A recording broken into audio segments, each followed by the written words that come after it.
بسم الله الرحمن الرحيم دائما وأبدا مشاهدي الكرام متتبعي قناة بيرمي المحترف. السلام عليكم ورحمة الله تعالى وبركاته. On est dans la deuxième partie de la série numéro 5. On est dans la question numéro 11. Je tourne à droite. Je passe avant les piétons. La réponse numéro 1. Je passe derrière les piétons. La réponse numéro 2. Dans l'image, je suis en train de conduire, je suis devant une intersection et je vois qu'il y a des piétons. Et les piétons, ils sont sur le sol. Les piétons, ils sont toujours prioritaires. Quand il y a des piétons sur la route, on est obligé de leur céder le passage et de faire attention avec eux. Alors ici, pour la sécurité de ces piétons, je vais passer derrière eux. C'est-à-dire que la bonne réponse, c'est le numéro 2. La question numéro 12. Le conducteur doit conserver l'attestation d'assurance à son domicile, la réponse numéro 1. Sur lui, la réponse numéro 2. Bien sûr que le conducteur, il est obligé d'avoir tous les papiers sur lui. Pourquoi? Parce que s'il y a un contrôle routier, s'il y a des gendarmeries sur la route ou s'il y a des policiers, ils vont me demander les papiers, bien sûr, que je vais leur présenter. Et parmi ces papiers, l'attestation d'assurance. C'est pour ça que avant de sortir de chez moi, je dois vérifier mes papiers et je dois faire attention. Est-ce qu'il y a tous les papiers avec moi? Tous les papiers, c'est-à-dire le permis, la carte grise, l'attestation d'assurance, la vignette et le contrôle technique si la voiture a dépassé 5 ans. La bonne réponse, c'est le numéro 2. La question numéro 13. Je serrai le frein à main et verrouiller l'antivol. Je peux quitter immédiatement mon véhicule. Oui, réponse 1. Non, réponse 2. Bien sûr, quand je vais serrer le frein à main, c'est-à-dire que j'ai bien bloqué les deux roues arrière. C'est-à-dire que la voiture elle ne peut pas bouger. J'ai bien mis aussi l'antivol. Alors, avant de partir, je dois vérifier, je dois faire attention. Est-ce qu'il y a un conducteur qui arrive par derrière? Comment je peux faire attention? Avec le rétroviseur extérieur. Dans l'image et dans le rétroviseur, on voit qu'il n'y a personne derrière. Et je suis bien placé sur la droite. Maintenant, je peux sortir tranquillement.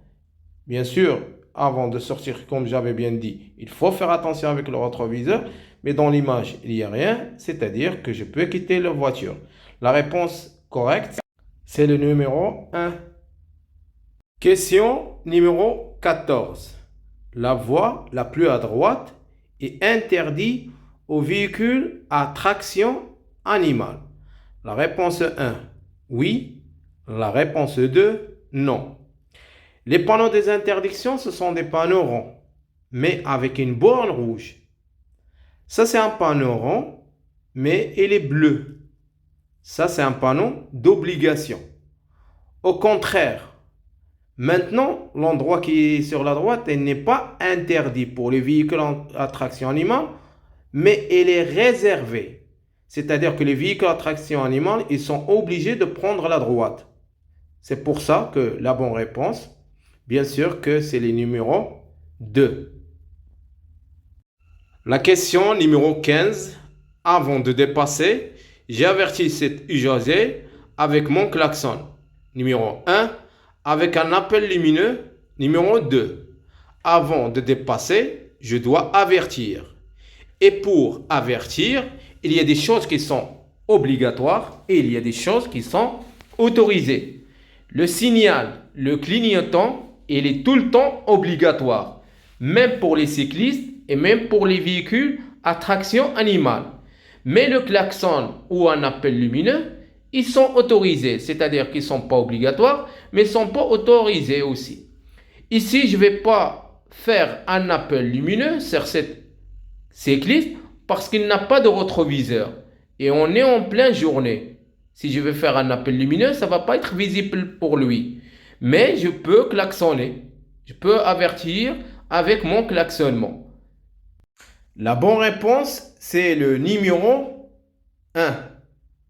La question numéro 16. Je cède le passage. Réponse 1. Je passe le premier. Réponse 2. Je suis devant une intersection. Dans cette intersection, sur ma droite, il y a une voiture rouge. Normalement, le conducteur de la voiture rouge est prioritaire. Mais j'ai un panneau. Ce panneau, c'est un cède le passage. Cède le passage, c'est-à-dire que je vais être obligé de ralentir et céder le passage à les deux côtés et après, je peux passer. C'est-à-dire que la bonne réponse ici, je vais céder le passage. C'est-à-dire réponse 1. La question numéro 17. Avant de dépasser, je peux faire un appel lumineux. Oui, réponse 1. Non, réponse 2. Si vous se rappelez, dans la question numéro 15, j'ai bien dit que avant de dépasser, je dois avertir. Et pour avertir, il y a des choses qui sont obligatoires, il y a des choses qui sont autorisées. Parmi les choses autorisées, c'est un appel lumineux. Et si l'appel lumineux, il est efficace, il est autorisé. Pourquoi? Parce que le conducteur qui est devant moi, il a le rétroviseur extérieur. Comme vous voyez dans l'image sur la côté gauche, il a un rétroviseur. Si je veux faire un appel lumineux, comme j'avais bien dit, ça va être visible. C'est pour ça que je peux l'utiliser. La bonne réponse, c'est le numéro 1. Oui, je peux. Question 18. Si je suis surpris à cette vitesse, pour m'arrêter, il me faudra environ 36 mètres. Réponse 1. 26 mètres. Réponse 2. 16 mètres. Réponse 3. Alors, on va voir maintenant la distance d'arrêt. D'abord, c'est quoi la distance d'arrêt? La distance d'arrêt, c'est un équivalent entre le temps de réaction plus la distance de freinage. La distance d'arrêt, c'est un équivalent entre le temps de réaction plus la distance de freinage. C'est le moment où je vais voir le danger jusqu'à que je vais mettre les pieds sur le frein, jusqu'à que mon véhicule s'arrête. Comment calculer la distance d'arrêt? On prend la vitesse et on va le diviser par 10 et après on va le multiplier au carré. Je roule à combien? 60 divisé par 10, 6. 6 au carré, ça fait 36 mètres. La bonne réponse, c'est le numéro 1.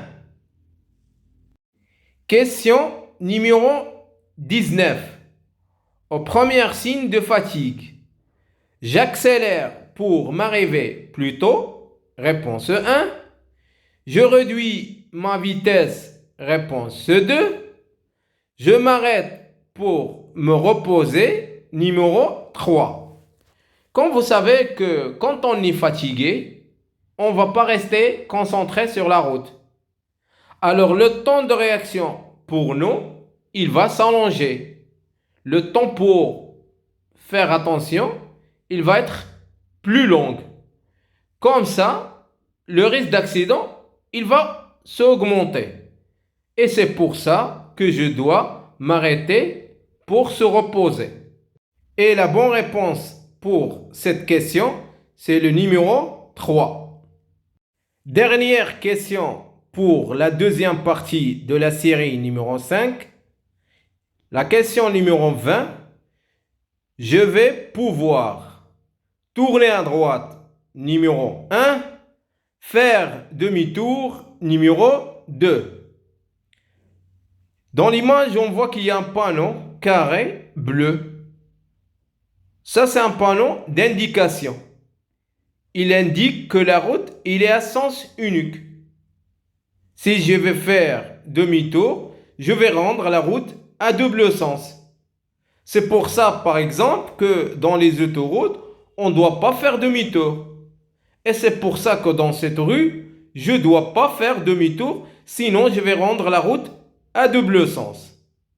Et la bonne réponse pour cette question, c'est le numéro un.